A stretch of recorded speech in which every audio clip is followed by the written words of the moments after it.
Volunteers Defending Frontiers. That ship sails every day knowing that they have that behind them. You know, Volunteers Defending Frontiers is the motto. The motto for only one vessel in America's naval fleet.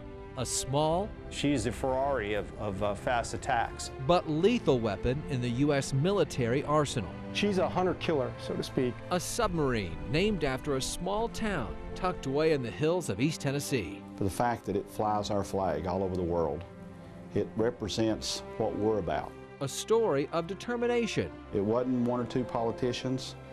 It wasn't one or two people that maybe had a little bit of pull with the Navy or whatever. This community wanted that submarine. And a story of tragedy. They shared that news with me. I could not believe it.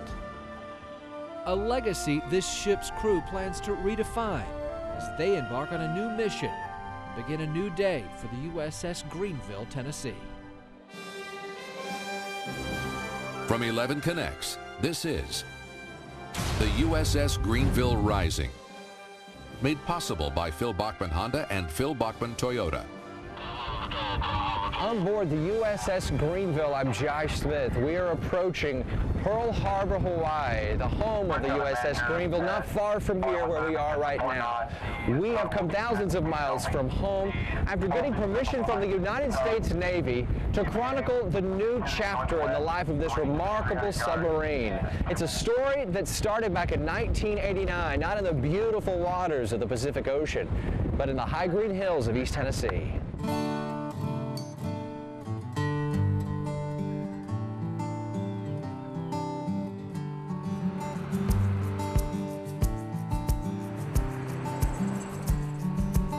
Why would the U.S. Navy decide to name a major naval vessel after a little landlocked town, a rural town like Greeneville, Tennessee? A fair question, to say the least. One asked even today around Greeneville, all these years later. But it wasn't a question this man was too scared to ask. Dale Long, a native of Greene County, a laborer in what was once one of Greeneville's biggest industries, Greeneville Metal Manufacturing. If you could put it on a truck and ship it, we built it. Cotton Guthrie was Long's boss here, the subsidiary of Norfolk Naval Shipyard, which had the contract to build parts for the United States Navy, for aircraft carriers and submarines. An odd way to make a living here in these hills. Everybody that worked here, or their families, called it the shipyard. Right here in the middle of Greene County. Yeah. One by one, they'd build parts for the submarines, and one by one, the subs would be named after big cities.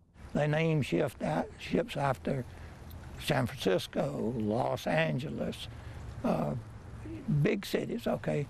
Hundreds of thousands, and in some cases, millions. But one day, in the early part of 1989, Dale Long had an idea. Submarines were being named after cities that we were building each day, and I just asked the question, you know, why could we not have a submarine named after Greeneville? I mean, we build parts for submarines, and why not? Dale, are you kidding?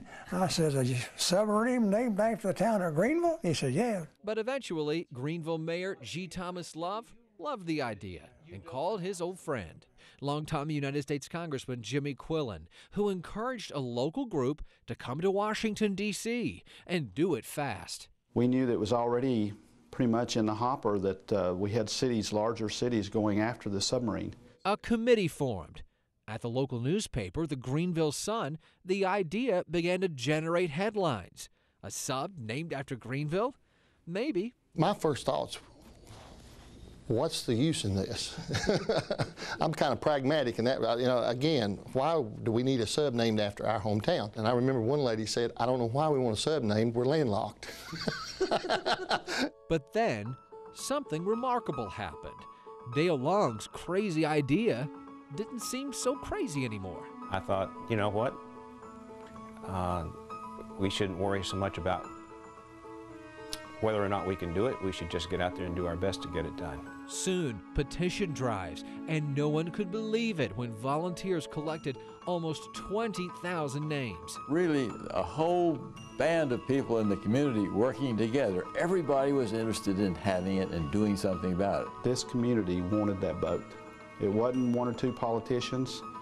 It wasn't one or two people that maybe had a little bit of pull with the Navy or whatever. This community wanted that submarine. Armed with loads of signatures, a group of volunteers, later nicknamed the Greeneville Dirty Dozen, made a whirlwind trip to Washington, D.C., invited by Congressman Quillen, who set up a day full of meetings with lawmakers and with the decision maker himself, then Secretary of the Navy Lawrence Garrett, who asked a simple and fair question. I remember one of the questions he asked was, how can we justify naming the sub after your hometown when all these other people have been waiting and there's not going to be no more subs named after towns? And I think, as I recall, Dale said that I said, because we're here and they're not. But then, what likely was the deal sealer, a letter dated November 11th, 1989, to the Navy Secretary from this man, Rear Admiral F.D. McCorkle, retired from the Navy, but born in Greene County, Tennessee. I'm asking you to name 688 class submarine SSN 772 after my hometown, Greeneville, Tennessee. A personal plea from a decorated naval hero to honor him and the place he loved. 2 sheets of paper with a simple request. Mr. Secretary, I love my home place, and I love the U.S. Navy. Unfortunately, to serve the one, I had to give up the other. I can think of nothing which would do greater honor to them both than to name SSN 772 the USS Greeneville. In a way, it would be like going home. Jimmy said, I don't believe they can turn us down. And by George, they didn't turn us down. So about a week or 2 weeks, they called and said, the name is going to be USS Greeneville. December 12th, 1989, a mere 3 months after the push began, the Greeneville Sun headline proclaimed it. It's the USS Greeneville, historic sub naming first for a small town. It had never happened before. No town in America of which I'm aware has ever had a major naval vessel named after it that is as small as Greeneville, much less smaller. I christened this ship the USS Greeneville.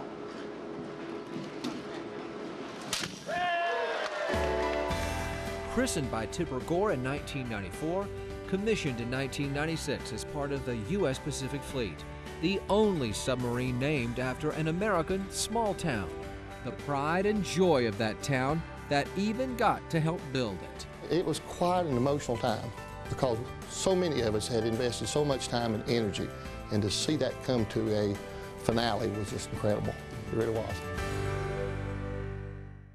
Coming up, a rare look inside the USS Greeneville and the crew that takes her to sea. But first, we have a vessel that has had a collision. As the USS Greeneville Rising continues, here on 11 Connects.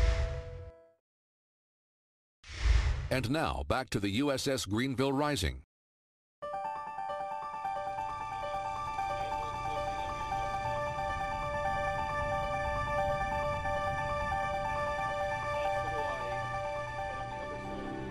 February 9th, 2001, the USS Greeneville underway off the coast of Hawaii. On board with the sub's crew, a group of visitors, welcome guests.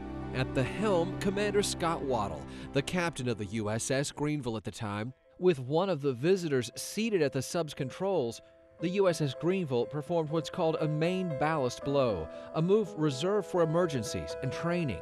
We have a vessel that has had a collision approximately 9 miles south of Diamond Head, a commercial ship with a submarine. Vessel has sunk.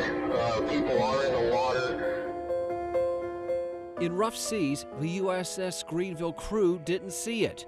A Japanese fishing boat called Ehime Maru.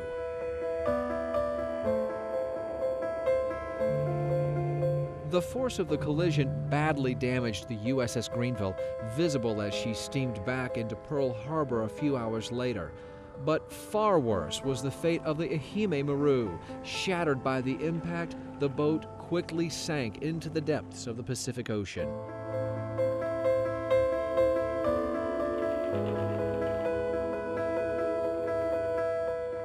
Nine Japanese passengers died, including 4 high school students. Back in Greeneville, the news department of the Greeneville Sun newspaper first got the news flash and knew they had to find Dale Long, the man who'd invested so much of his life in the boat's construction and naming. I had someone come in from the newsroom out of the Greeneville Sun and said I might want to have a seat, that they've got something to tell me. And they told me that the submarine had had an accident, and they described what had happened. Yeah, I broke down. I mean, Long and his wife rushed to Hawaii to support the crew. He would spend the next several days with Captain Waddle. We can't turn our back on the submarine because she's had an accident.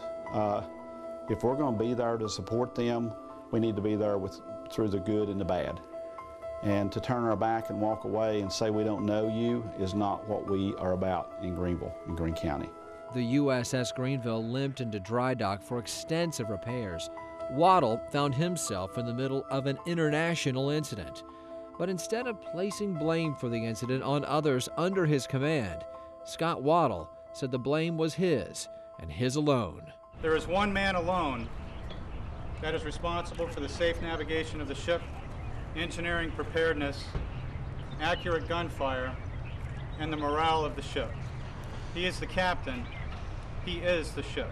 His military career over, but in Greeneville and Greene County, no one ever forgot what Waddle did after that terrible day. He stood up as a man and took the blame and said that I'll take the hit because those were my men under my leadership, and that should have never happened.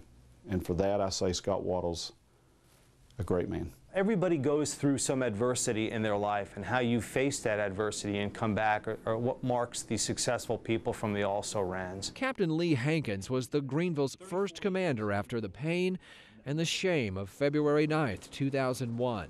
He says the Ehime Maru tragedy had a big impact on the Navy's protocol and on the people who were there that day. For everybody who served on the ship during that time, we did some serious soul searching and figured out that, we could not go on. The ship could not go on. We owed more to the people of Greeneville, to the state of Tennessee, and to the Navy as a whole than we were performing. By rededicating ourselves to standards and operations, we came out on top. In fact, we were the top rated efficiency boat my final year there as we won the Battle E. So we went from basically the worst to first, and I couldn't have been more proud of the ship.